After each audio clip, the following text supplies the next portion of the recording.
How to manage a small construction company. In this video, I'm going to share with you some experience that I've gained by literally helping lots and lots of small construction companies, whether they're GCs or whether they're trade partners. And there seems to be a really key pattern. I'm really excited for this because not only has this worked, and I actually got a call the other day about how well it worked for a specific business. I want to share that with you now. There's also some really cool things that I'm going to put in the description, and I'm going to give you kind of a feel and some encouragement if you're the business owner that will help you out. So if you're into all that, stay with me. You've come to the right place.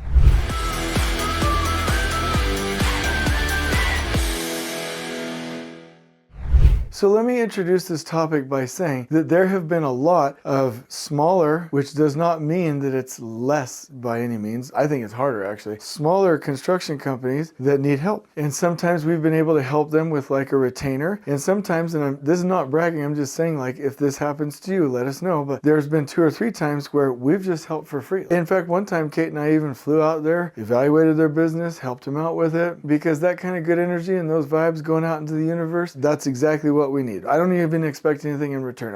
We want good energy pushed out. But I want you to know that I've gotten the phone calls back from these folks after either a small or a larger assessment or even continual work where they're reaping the benefits of the system. And that's what I'm going to share with you now. So let's go through these one by one, and I know you're going to love them. And in fact, by the time you're done, if you see that this could impact your business for the better, I'd like to invite you to subscribe to this channel to keep getting more content like that. So let's go.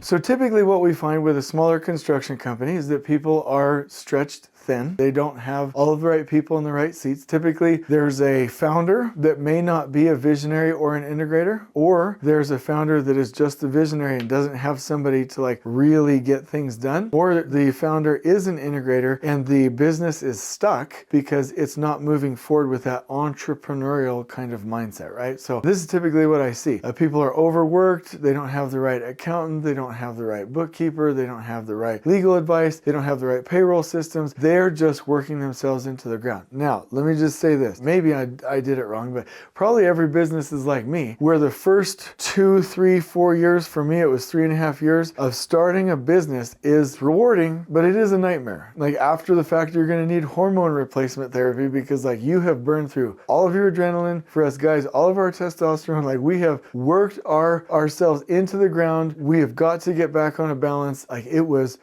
just a lot to get this business started. That's probably the situation that you're in. Obviously, anybody who's watching the video, I don't know exactly where you are, but whether you're just starting in the middle of that nightmare or just at the end, you need this. So here's where I want you to start. Number 1, I need you to get the visionary and the integrator thing figured out. Here's what I mean by that. You have to have a visionary that's pulling the organization forward, and you must have an integrator that keeps the operation stable. And you're saying to me right now, I can hear you, J Money, I can't afford that. I don't know who that is. Hey, look, you got to do it. Like right now, start looking for that. And if you're like, well, I don't even know what I am. There's a test. We'll link you to it down below in the description. There's a test that you can take according to the traction or the EOS system so that you can see where your strengths are. And if you're a visionary, you need an integrator. If you're an integrator, you need a visionary. If you're none of those, you need both. That is the first step. Your construction company is being limited by that. That is the number 1 roadblock, bottleneck, or limiting factor, the number 1 constraint in your business. Get that fixed. Go to the description below to find these things.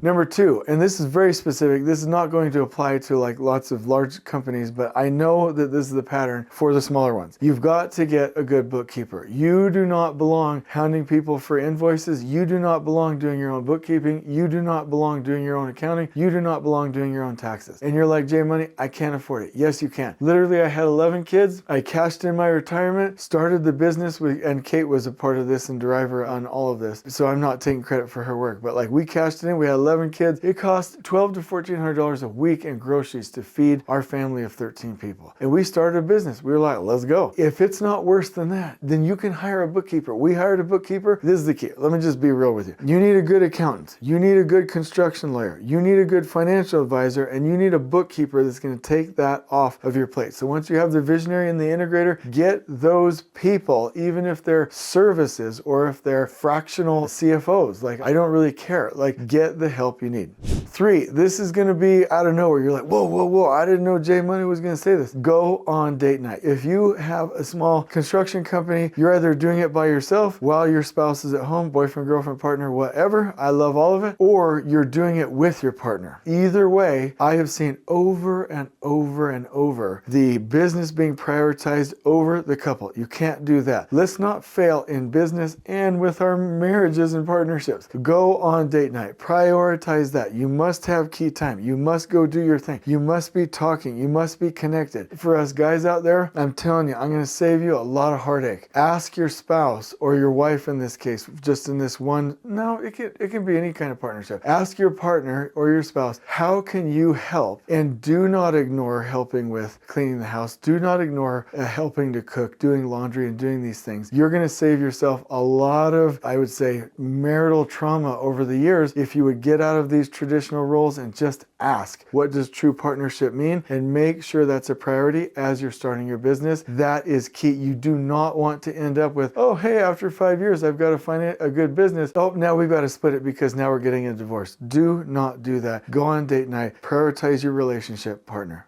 Number 4, and this is key. I think this is like one of the most important. Well, they're all important, but this is huge. You got to be, I need you right here. Create the accountability or organization chart that your company should have. Do not create it on what you already have. Meaning if you have this person or that person, you're like, well, Joe needs to be doing this and doesn't want to do this, and Sandy, no. Pretend nobody works at your business, in your construction company, and say, for us to really run this properly, this is the visionary and integrator, the key supports that I need for sales and marketing, for finance and risk, and for operations, right? But where do I need people in an ideal accountability or organization chart? Once that's done, then go put people into them where they can succeed or hire into those positions. If you're a small construction company, you will, I'm just going to say it, you will fail if you're like, well, Joe was with me for a long time and Sandy, I've got to create this special. No, don't do that. It's going to hinder your growth. You have got to honor those people, love them, get them into the right spots, but create the right organization chart and the right hiring system and hire the right people so that you can scale your business. Do not be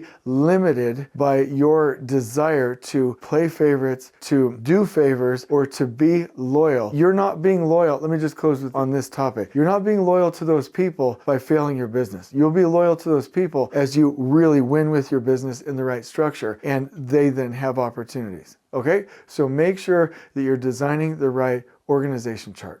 And I'm going to give you one last tip. I could go through all of the typical stuff, right? I could go through, let me just do this. For the specific steps for how to do this from beginning to end, I'm going to link you to a podcast series. And you can pick up the book Traction, which is the Entrepreneurial Operating System. Fantastic book. Let me give you one more bit of advice that's really going to help you as a small construction company. Get the help you need. You think you can't hire a consultant? You can. You think you can't hire training for your people? You can. You think you can't afford a fractional CFO or a fractional COO or any other consultant, coach, trainer, help, or course? Let me just say that. You think you can't afford it? You can. Get the help. There are people that can turn decades into days by giving you the right advice. Here are the things that are important to me. Therapist. Everybody needs it, probably every week. You need a financial advisor. You need a really good accountant. You really need a really good bookkeeper. You need a really good construction lawyer. If you don't have those in-house because you're small, hire them out and start a retainer and get those services. Okay? The other thing that I would highly recommend is training for your business, specific guidance and consultants when it comes to insurance, contracts, bonds, anything of that sort, how to structure your business, so business consultants, and I could keep going on and on. The bottom line is, whatever your big problem is, if you don't have a way to solve it, go get help. And there is a consultant, coach, or trainer out there that can help you. And that is how people become great.